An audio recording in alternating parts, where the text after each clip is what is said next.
So the integrated rate law is the only other way to find the rate law, and that is done with a graph, and that is done when you have concentration versus time. So right now we've been looking at concentration versus rate, but if you have concentration versus time, which is a much faster experiment to do, okay?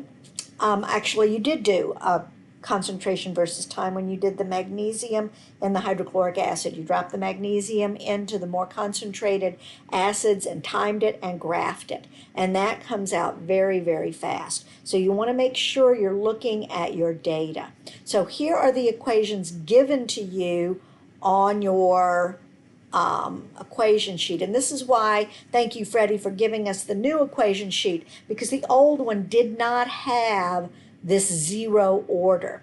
So I think that's nice that they put it in, and they put it in a nice order. Zero, first, and second order, so that you will know what you're graphing versus time to get a straight line, and also your integrated rate law if you need to use it. They have given you the half-life equation for first order as well. So first order half-life, which is the only half-life you have to know.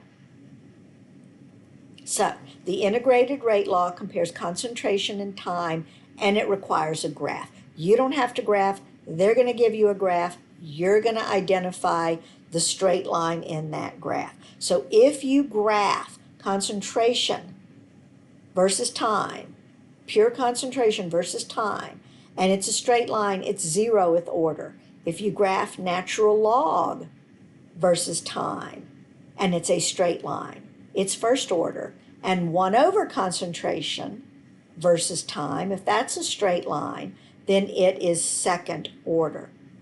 And you find your K with your slopes of your line. Notice 0th and first order have negative slopes, so K is negative slope, or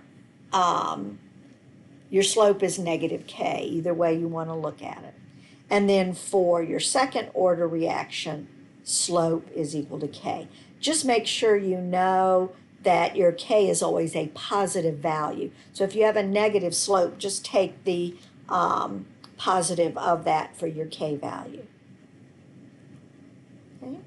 So 0th order means that anything raised to the 0 power is 1, so rate is equal to K.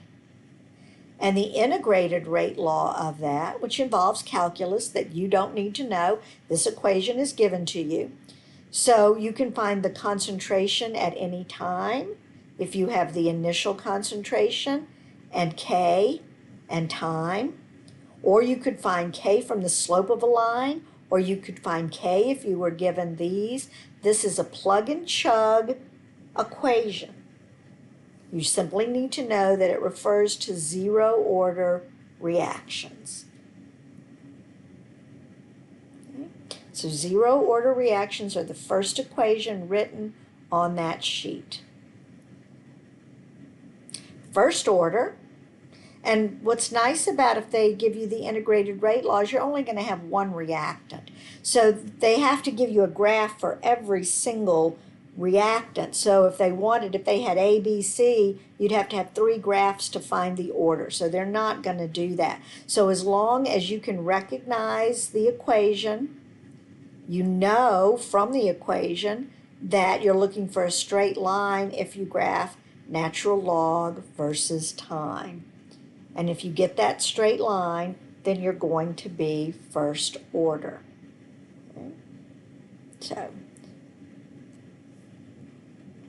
remember, there's your initial concentration.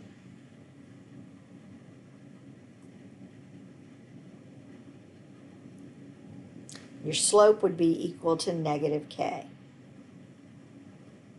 Or negative slope is K. So whatever your slope is, make it a positive value for K. Your second order, okay, is this integrated rate law. So if you were to graph, this is going to be your initial 1 over your initial concentration, and slope is equal to K. So memorize, okay? But there's not so much memorizing since they give you the equations on your sheet.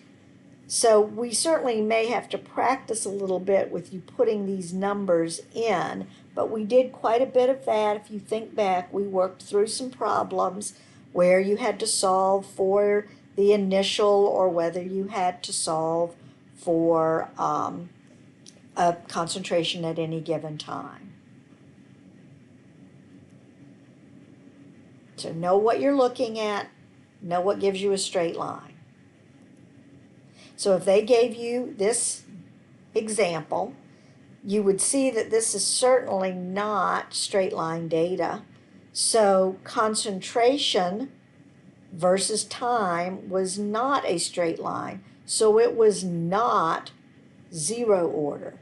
The natural log versus time gave me a nice straight line.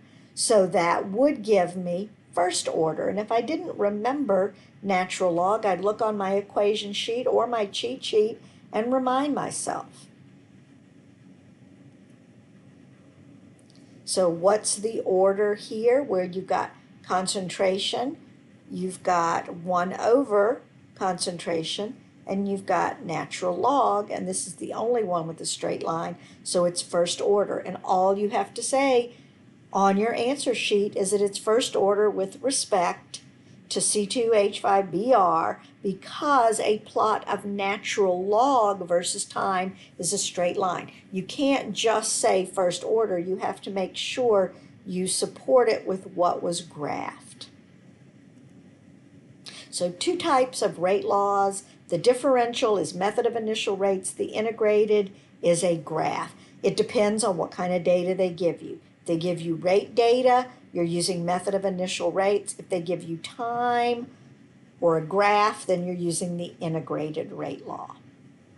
Since you won't have to graph, we've been told, you will not have to graph any data, then you'll just have to be able to pick out the equation that's given in the graph.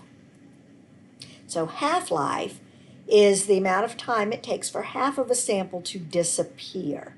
So if you have a constant half-life, okay, so 654 minutes, and then another 654 minutes, and then another 6. If you have equal half-lives, you also know that your reaction is first order. That is a nice, simple way to look at just concentration versus time. So it's not zero order because concentration versus time is not a straight line. But if it didn't give me another graph, I can clearly see that my half-lives are all the same amount of time. So therefore, I have a first order reaction. So when you're looking at half-time, 1/2 is left after the first half-life, always. After the second half-life, 75% of your reaction is complete. After 2 half-lives, only 25% remains after any first-order reaction, and that's all you're responsible for with half-life. After 3 half-lives, 87.5% of your reaction is complete. You only have 1/8 left. So again, 75, 50, 75, approximately 88. 1/8 is left. Okay?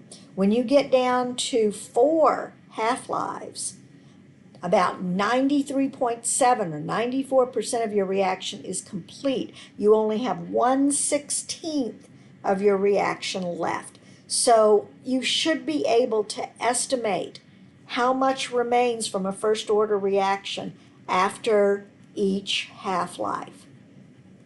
So if they give you concentrations and tell you the half-life for the reaction is 3 minutes, then you should be able to figure after 4 half-lives how much remains. Okay. They give you a nice equation for first order half-life, okay? And all you have to do is plug in. So what's nice about it is if you have K, you can find the half-life. But also, if you have the half-life, you can find K. So each half-life being the same length of time is always a first-order reaction, and that's just one more supporting bit of evidence and a way to identify a first-order reaction. So you will never have to find half-life for any other reaction. If it is not a consistent half-life, you could certainly say it was not first order, but you wouldn't have to identify it. But if one half-life was twice the next and twice the next, then it's not first order. And if they use a nuclear reaction, which is not on the exam, but if they use a nuclear decay, just recognize that it always follows first order kinetics, and you should have no problem figuring that out if they use it as an example.